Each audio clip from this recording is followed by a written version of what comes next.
And developing this morning, the Lebanese government now asking the Trump administration to help broker peace talks with Israel, defending itself from Iranian-backed Hezbollah terrorists in Lebanon. National News Desk Satra Al-Nashar joins us now live with the latest on this. Satra? Yeah, Jan, with hundreds of thousands of his people displaced just in the last week and a half or so, the Lebanese president tells world leaders his country is ready to pick up negotiations with Israel in hopes of ending these campaigns of violence, hoping the United States, too, plays a role in mediating. However, Axios reports that both the U.S. and Israel are skeptical and uninterested. Last week, the Lebanese government declared Hezbollah's military activities illegal and announced plans to deport any IRGC members found in Lebanon in a broader effort to crack down on Iranian influence. But so far, there's not been a strong direct effort to deploy the Lebanese military to disarm Hezbollah, though the president of Lebanon says he hopes to see a truce with Israel. And these proposed talks include help for his country's forces to do just that, to disarm Hezbollah. However, citing sources briefed on the discussion, the Financial Times reports that Israel is actually preparing for this confrontation with Hezbollah to last even longer than the war with Iran. On Capitol Hill, I'm Satra Al-Nashar for the National News Desk, America's News Now. All right, where is Mr. Bryan? Here he is.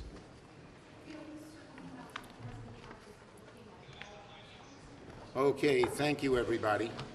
And happy to be joined by Senator Schatz. Now, Trump's explanation about his war in Iran grows more confusing and more contradictory every hour.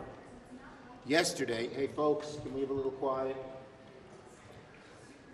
Trump's explanation about his war, as I say, grows more confusing, more contradictory every hour almost. Yesterday, Trump casually claimed, I think the war is very complete, pretty much. But this morning, Hegseth stood before the cameras and announced that today will be the most intense day of strikes yet, involving, quote, the most fighters, the most bombers, the most strikes, unquote. Which is it? Is the war ending soon, or are we on the brink of the worst fighting yet? Donald Trump's a liar. He claims that Iranian Tomahawk missiles were responsible for the bombing of an all-girls school that unfortunately killed 170 people, many of them children. Iran doesn't have Tomahawk missiles. The claim is beyond asinine. It's just an outright lie. The president can't just talk off the top of his head on something as formidable as this. The President of the United States is spreading blatant lies about a war he started. This is war. American troops are in harm's way. Billions are being spent overseas when there are such desperate needs here at home to lower costs. Yet the administration still cannot explain a clear strategy or an endgame. That's why today I joined with my colleagues Senator Reid and Shaheen and called on the Senate to halt the Trump administration officials. What we got there? Now, from voices, it goes to music. Anything to thwart my wonderful remarks. Anyway, Anyway, I joined today with Senators Reid and Shaheen and called on the Senate to hold Trump administration officials, Rubio, Hegseth, and the rest, to come and answer for their failures and explain to the American people what the hell is going on. That's what people are asking in drugstores and bowling alleys and office buildings. What is going on? No one can understand it from what the Trump administration and Trump himself are saying. Trump doesn't care about being honest and direct with the American people. He doesn't care about the soldiers he's putting in harm's way. He doesn't care about the billions we're spending while Americans struggle to make ends meet. He can't articulate a plan or a vision because he has neither. No plan, no vision, and we're at war. The American people are tired of the chaos. They're tired of the lies. On to another Trump administration failure, the Department of Homeland Security. We're in the fourth week of the DHS shutdown because Republicans refuse to enact common sense reforms to ICE and CBP to protect the rights of the American public. What we're asking for is very, very simple. The same thing police officers and sheriffs do throughout America. We have three clear objectives to rein in ICE. One, stop these roving patrols. Two, enforcement and accountability. Three, no more secret police. Cameras on, masks off. They're common sense reforms. The overwhelming majority of Americans back them. They know you don't bust into someone's house without a warrant. They know that police should not have masks. But the Republicans have refused, Trump has refused to engage in a serious way in negotiations to these core areas. Instead, you see them trying to blame Democrats for long TSA screening lines at the airports. Well, yes, last week, Thursday, we gave them a chance to fund TSA and other DHS agencies last week. And last week, Senate Republicans, led by Senator Britt, blocked Senator Murray's attempt to pass the bill through UC, through unanimous consent. It funded the Cybersecurity and Infrastructure Agency, CISA. It funded TSA. It funded FEMA and other important DSA functions.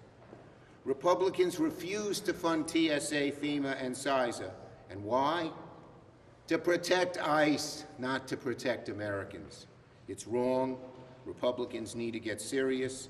And now, Senator Schatz.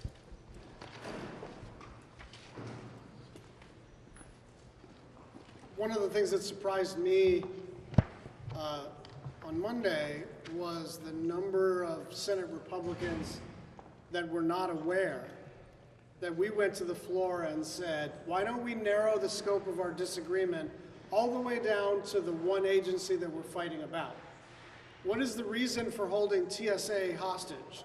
What is the reason for defunding the Coast Guard? What is the reason for defunding FEMA or CISA? And so we went to the floor and said, we are in a deep disagreement, but an ongoing negotiation about ICE and CBP. And so let's narrow it to just that and fund the rest of the government. And it was blocked by Senate Republicans. And so if they would like to open any of these agencies, they should walk onto the floor and offer unanimous consent to open the Coast Guard, to open TSA, to fund FEMA, to fund CISA, and I guarantee you there will not be a Democratic objector. It is the Republicans that are blocking the reopening of these critical agencies. It is true that we are still far apart on the question of ICE. It is also true that there is no reason at all to hold TSA or the Coast Guard or FEMA hostage while our negotiations continue. The lady in the yellow dress. You've called for public hearings on the Iran war. Are there any negotiations with chairs of the committees to get public hearings on any of these issues? And what are you prepared to give in order to get hearings? Our chairs have asked for these hearings, but it's not just our chairs. It's not just Shaheen and Reid and Schumer. The American people want it. You're going to war and you can't even tell the American people what you're doing. You can't face questions, serious questions, that make you, that force you to think this through, which they obviously aren't doing. So of course we should have it. Of course, yes. Schumer told us that they have offered to sit down with Democrats and the White House, and that Democrats said no. Okay, that's a lot of bull. Ask Patty Murray. It's a lot of bull. And second, we are constantly in communication with the White House. It's not that there's a lack of means of communication. We're sending things back and forth. It's a substantive problem. The White House will not budge on things that Americans want, like warrants, like demasking, plain and simple. So to put up this subterfuge, oh, it's the means of communication, bull. Ask Patty what happened. Yes. Thanks. Liam Cosgrove with Zero Hedge. 31 of your Democrat colleagues signed a letter regarding the Philadelphia American citizen who was murdered in the West Bank by Israelis. This is the 9th since 2022 murdered there. Why did you not sign that letter? I will have to. I haven't seen that letter. Leader Schumer, would you have any? Yes. This was a month ago. Leader Schumer, what is your concern about a terrorism strike if DHS is not funded and the risks that poses to the United States? Look, there's plenty of money to fund CISA on its own, But very simply, if the Republicans are concerned about risk, pass, just by unanimous consent, pass what we put on the floor, which would have funded CISA. Easy, plain and simple. So don't ask us, ask them why they blocked it. Leader Schumer, Yes. Thank you. Thank you, Leader Schumer. You recently responded to President Trump's Truth Social post regarding the Save America Act, saying that if he's going to not sign any bills until it's passed, the Senate's going to be in a total gridlock. Can you just explain, isn't this sort of a stab in the back to the American people who 85% of voters support voter ID? Yes, but their bill isn't voter ID, number one. It is about voter registration. It allows ICE to kick tens of millions of people off the rolls, and they don't tell them until Election Day, and you show up and you say, you're not registered anymore, you're not registered here, you're not on the rolls. And they say, I didn't know that. This is a bill that destroys the country, and it is not about showing ID when you show up to vote. It's about the voter registration rolls, destroying them, purging them, not letting people know, and taking the rights in a algorithm put together by ICE, put together by Doge and Musk. It's an outrage, and that's why so many people don't want to pass it. So if you're Yes. Can you comment on the implications for women, that bill? Because Yes. If If a woman changes her name and you want to go first to go register again, once you're kicked off the rolls and you have no way of knowing, only 5% of people register in person, you need a passport or your original birth certificate. If you have a new name, you're a woman, you change your name, no good. It's an outrageous bill, and we're going to fight it tooth and nail. Last one. Leader Schumer, I want to ask you, you have made clear that replacing Noam with Mullen is just a change at the top. Are Democrats going to be united against voting for Mullen, a colleague? Look, in that the nomination? rot in ICE is deep. It's not one person, it goes deep within it. And what we need is not changing the personnel, but changing the law. That's what Democrats are for. So are you guys going to be united against him?